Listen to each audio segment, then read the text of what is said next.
He sat in the corner of the cafeteria, day after day, tray untouched for too long, eyes fixed on the floor. No one joined him. No one even noticed him, except to whisper, laugh, or glance away. To them, he was invisible.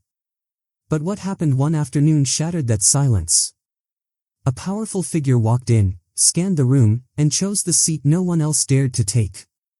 That single moment turned isolation into a headline, and revealed a truth the whole city could no longer ignore. Every morning, he carried the same lunchbox, a simple meal packed with care but eaten in silence. The cafeteria buzzed with laughter and chatter, yet his table in the far corner remained untouched by anyone else. He had grown used to it, or at least that's what he told himself. Sitting alone had become his routine, a quiet shield against the whispers that trailed him through the hallways. To the other students, he was an easy target, someone different, someone they didn't understand. But what no one saw was the weight he carried long before the lunch bell rang. The books clutched tightly against his chest, the way his shoulders sank under invisible burdens, the way he tried to disappear in plain sight. Teachers passed by with polite smiles, classmates brushed past without a word, and the world seemed perfectly fine with his silence. If you believe in justice, hit like, subscribe, and tap the bell so you never miss a story that matters. Yet, life has a way of shifting in moments no one expects. One quiet afternoon, as trays clattered and voices rose around him, the chair across from his empty table scraped the floor. Someone had noticed him, someone no one could ignore. And from that moment on, the story of the boy who always ate alone would never be the same. The cafeteria had always been a stage of unspoken rules. Who you sat with defined who you were, and for him, the verdict was clear, no one. While others laughed in tight circles, trading jokes and secrets, his meals were eaten in silence, interrupted only by the occasional mocking glance or hushed snicker from across the room. Some days, it was crueler. Someone would slide past his table just close enough to drop a muttered insult, a laugh meant to sting. He never responded. He simply lowered his head and finished his meal. That afternoon began no differently. He sat alone, unwrapping his sandwich, pretending not to hear the voices around him. But whispers carried, and the words cut sharper than they were meant to be heard. Why doesn't he just leave? Doesn't he get it? No one wants him here. The sting of exclusion wasn't new, but it weighed heavier each day. Then the atmosphere shifted. The cafeteria doors opened, and a ripple of surprise moved through the crowd. It wasn't a teacher or another student, it was the mayor. Dressed sharply, with a presence that seemed to draw every gaze in the room, the mayor scanned the tables as though searching for something or someone. Conversations hushed. Eyes followed. And then, in a move no one expected, the mayor walked past the crowded tables, past the eager faces waiting for acknowledgement, and stopped at the loneliest spot in the room. He pulled out the empty chair and sat down across from the boy everyone ignored. The cafeteria erupted. Forks clattered onto trays, whispers turned into shocked murmurs. Why him?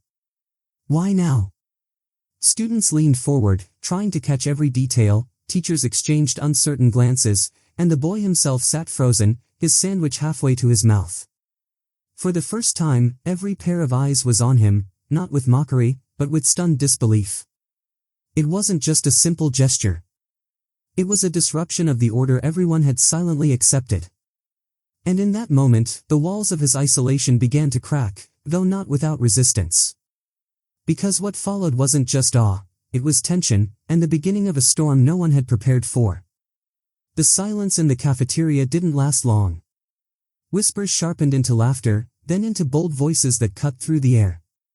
Why him? Someone shouted from across the room.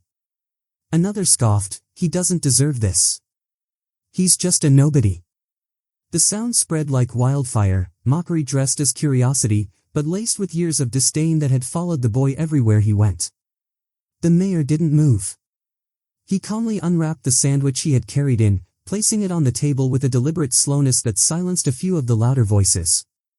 His presence radiated authority, but the crowd wasn't ready to surrender its cruel habits. One group of students rose from their table, walking closer, their smirk staring the boy to crumble under the spotlight. The boy's hands trembled. Never in his life had he been at the center of so much attention, and never had it felt so dangerous. His chest tightened, and for a moment, he wished the mayor hadn't chosen him at all. What if this only made things worse? What if tomorrow the laughter doubled, the isolation deepened? And then it happened.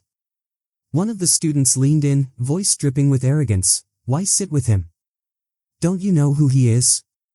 The mayor paused mid-bite, his gaze steady and unflinching. The room held its breath. He looked at the boy, shaking, silent, eyes fixed on his tray, and then back at the crowd.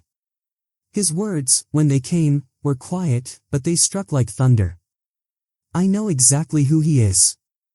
That's why I'm here. The cafeteria froze. Every whisper died.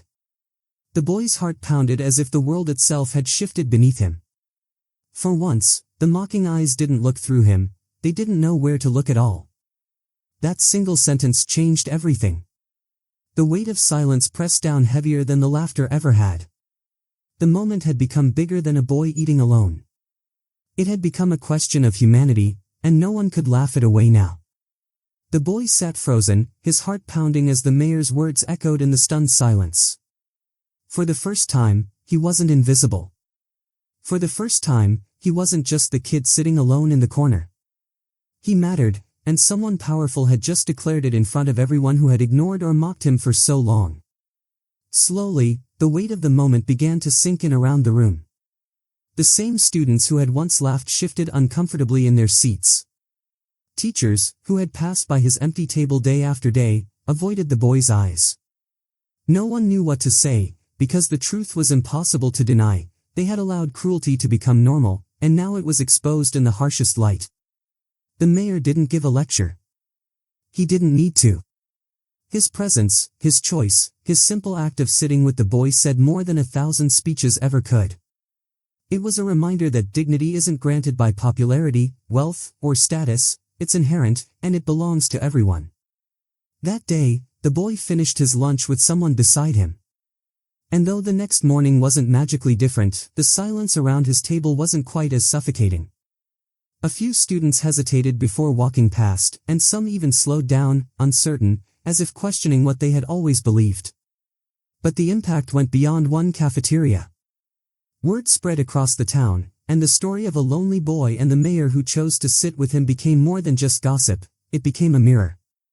A mirror that forced everyone to ask themselves, who have we chosen to ignore, and what does it say about us? Because sometimes, the greatest change begins with the simplest act, sitting beside someone who has been left alone too long.